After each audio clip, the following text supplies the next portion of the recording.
All right, this is AAA workout day one of season one. So this is an optional workout. You do not have to do this one, but this is going to be the funnest workout of the week. So it's probably a good idea to try and get it in, especially if you are really serious about trying to develop the muscle tissue that we're trying to focus on with the Project Action Figure concept. So AAA stands for arms, abs, and ass. So the those muscle groups are going to play a big role in how our aesthetic evolves over time and how our muscle tissue develops, because those muscle groups contribute a little bit more to a an eye-catching physique than say your forearms or something like that. So we're going to emphasize these on our AAA workouts, so the last workout of our week. Um, we have a warm up here. This one I haven't really prescribed any exercises. This one is meant to just kind of do your own thing, freestyle. Just get prepared to train. This I think this is a good idea to kind of practice doing some things on your own and also figure out um, what makes you feel ready. You might not even know.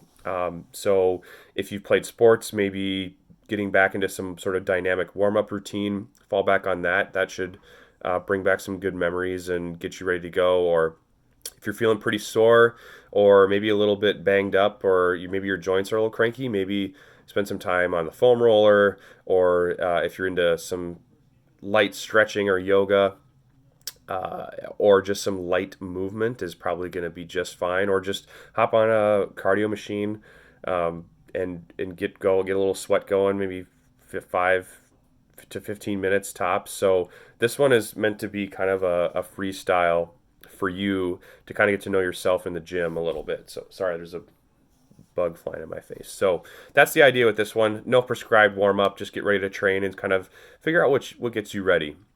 Then we're going to go into some sumo deadlifts. So there's a pretty decent video that's tagged in here to help you um, like perform this exercise if you've never done it before. Um, Good exercise to hammer in our technique from the barbell RDLs that we did on day one, and just a great exercise for developing some muscle tissue. So um, take a look at that video if you've never done sumo deadlifts before. And again, if you got more questions, throw them in either the comments on the app or throw them in the Facebook group, or both, and we'll uh, get those taken care of for you. Then we have barbell hip thrusts. So we already did those. We're adding in a tempo with this one, but the ceiling and floor rep concept should make sense to you. And then again, we're trying to hone in on the glutes with this one. So we do not want your hamstrings or your low back or your quads being the limiting factor here. And what I mean by limiting factor is the the muscle group that should be fatiguing the first, and the one that gives out first should be your glutes here. So it might take a little bit of trial and error for you to figure out your stance. Usually feet should be no wider than your hips, which is kind of counterintuitive because a lot of coaches tell you to get wide to feel your glutes, and that's not actually what's going to help them grow. You might feel them a little bit more if your feet go really wide, but that's not what's going to help you grow. That's kind of like a false sensation. So we want our feet close together. We want your feet should be kind of, I guess the best way I would describe this is if you feel your quads, your feet are too close to you. And if you feel your hamstrings more than anything, your feet are too far away from you. And we want so this is kind of use my hands here. So if you're starting on with, this is your back resting against the bench or the pad here.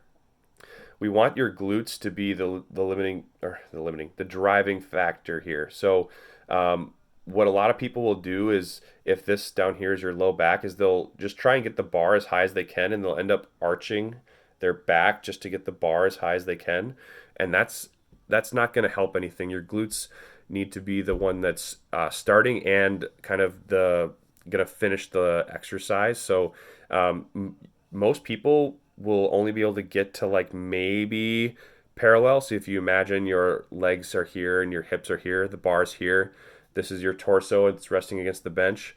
This is probably the highest you're going to get if you can maximally contract your glutes. So don't worry about how high the bar gets, and just sort of let your glutes drive the bus here, and it'll be a perfect exercise for you.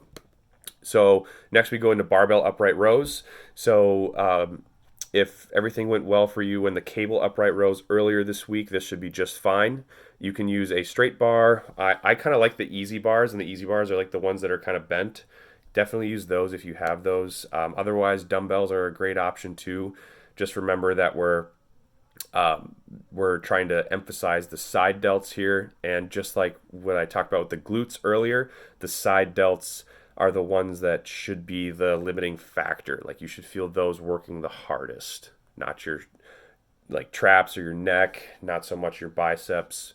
And then again, similarly to the glute bridge, don't just try and get your arms as high as they can. Like let your muscles determine how high you can get, and that'll also save your shoulders if you have some cranky shoulders. We're gonna go. We're gonna pair that. So superset that one with seated dumbbell lateral raises.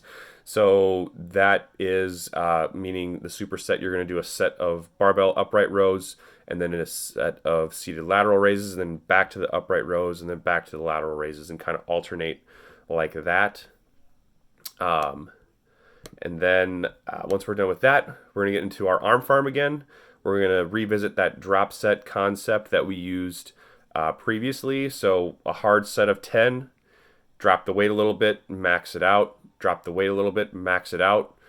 For the recline curls, which is what we also did earlier this week, then a seated machine shoulder press. So you might not have this, but basically a shoulder press is pressing up overhead like this.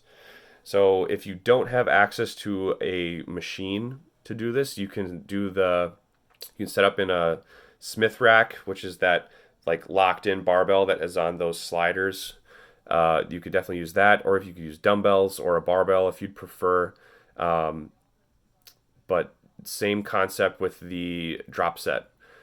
If you're using free weights with a drop set format, and you're pressing overhead or using like a bar on your back or benching, if just stop if you're like leave one in the tank, leave one rep in the tank. It going to failure where you're like, really struggling and could potentially hurt yourself with free weights. Not worth that risk. So leave one in the tank if you're using free weights. That's usually a good rule of thumb. And then we'll do reverse crunches. So this one's just kind of a drop set, but it's just basically taking the 10 rep out of it, and we're going to use a tempo as your kind of cutoff. If you can no longer abide by the tempo with this exercise, that's going to be your failure point. So with the reverse crunch, if you watch the video, we're going to do the second progression that he talks about in the video. So that's where the tempo is you're going to crunch upwards, hold, so smooth up, hold for 1, and then you're going to lower yourself down for 5 seconds.